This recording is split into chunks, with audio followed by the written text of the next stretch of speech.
Oi, Ana Paula, do projeto Rei Corpo contra a Bruxacida. Para dar continuidade, falando sobre o HIV, como ele age, como se combate, as prevenções que já existem, os tratamentos que já existem. Eu vou conversar com uma infectologista que trata do assunto desde o início da identificação da epidemia no Brasil e ela vai poder responder muitas questões e falar sobre assuntos que a gente às vezes acha que está muito bem esclarecido, mas não está. E aí, então, hoje eu trouxe um acontecimento de alguns anos, quando eu trabalhava com eventos, e um desses eventos foi no Hospital Pedro Ernesto, no Rio de Janeiro. Era um evento que falava exatamente sobre saúde e uma enfermeira relatou um caso de um casal adolescente que tinha engravidado. A menina estava grávida e o menino dizia que era impossível ela estar grávida porque eles tinham usado preservativo.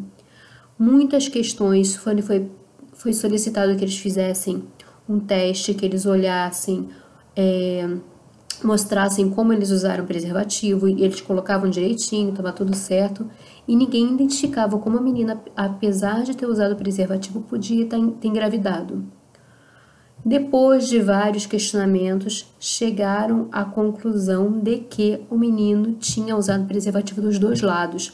Então, o que parece absurdo a ouvir de repente é a realidade de muitas pessoas e a realidade de muitos lugares, que você recebe uma informação do que precisa ser feito para evitar uma gravidez indesejada ou uma DST, mas você não recebe orientações mais detalhadas. Então o menino usou a camisinha e depois ele virou a camisinha e usou de novo. Então eles transaram 2 vezes se protegendo.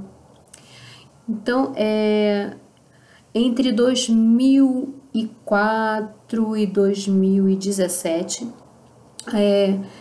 tinha um número de adolescentes grávidas no Brasil, e 50% dos casos são concentrados na região Nordeste. Por quê? Porque é onde mostra claramente que a desigualdade social faz com que a informação não chegue. Então, se esse caso aconteceu no Sudeste, vocês podem imaginar como é delicada, como é frágil o nível de informação que chega nesses lugares. E aí muita gente celebra ou critica o fato da Argentina ter aprovado uma lei a favor do aborto. Mas, obviamente, ninguém é a favor do aborto porque é a favor de interrupção de gravidez. Mas é que desde que o mundo é mundo, de que nossos avós e bisavós viviam, o aborto ele é realizado, independente de ser legalizado ou não. Então a gente ouvia até receitas, né? Tal coisa aborta, tal coisa acontece, tal coisa assim, isso com isso funciona. Obviamente eu não vou estar aqui falando, mas isso era uma conversa assim que não era tão secreta. E aí tem os números aqui falando, esse caso foi no Hospital Pedro Ernesto, desse evento. E aí em 2017 a ONU alerta sobre o número de adolescentes grávidas no Brasil. E aí o espantoso o considerado para esse cálculo de adolescentes é entre 10 e 19 anos. Para mim, na minha visão, 10 anos não é adolescente, é criança ainda, mas para a ONU, a partir dos 10 anos começa a contar, então é mais assustador ainda. Então, quando a gente começa a contar que meninas com 10 anos estão engravidando, e obviamente não é uma gravidez planejada. Voltando para o número do Nordeste, 66% das gravidezes são indesejadas.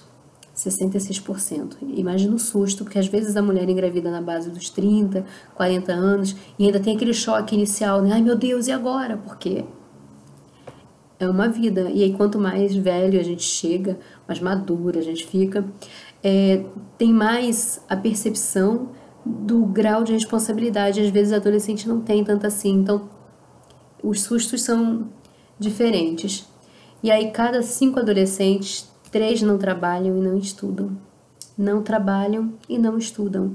Então, a gente começa a pensar também o nível de conhecimento, de preparo psicológico, financeiro para receber essa criança. E aí, aquela bola de neve que vai crescendo cada ano mais. Metade delas mora no Nordeste. E a falta de política de creches faz com que essas adolescentes, depois de ter criança, e ainda tenham mais dificuldade de poder procurar um emprego, de poder sustentar os seus filhos, porque as empresas não vão querer uma funcionária, né? Porque o homem, ele tá solteiro. O filho, normalmente, na maioria das vezes, ele fica sob a responsabilidade da menina e da família da menina, quando ela não é expulsa de casa, ou casos bem terríveis que acontecem por aí. Mas essa falta de política de creche também faz com que a menina, a moça com seu filho no colo, lá, jovenzinha de 15 anos, não tenha como sustentá-lo, porque não tem com quem deixar, não tem creche.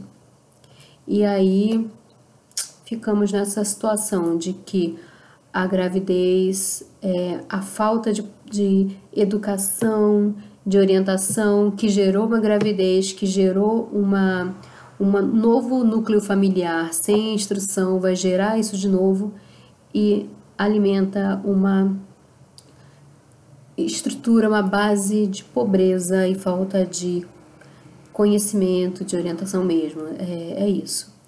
Então, mais um motivo da gente estar falando sobre esclarecimento de assuntos básicos de cuidado, de prevenção, não só de doenças, mas de gravidez indesejada, porque ninguém deixa de transar porque o pai e a mãe proíbem. Então, é melhor que os pais conversem e orientem, vençam a vergonha, conversem com seus filhos. Beijo, tchau, tchau.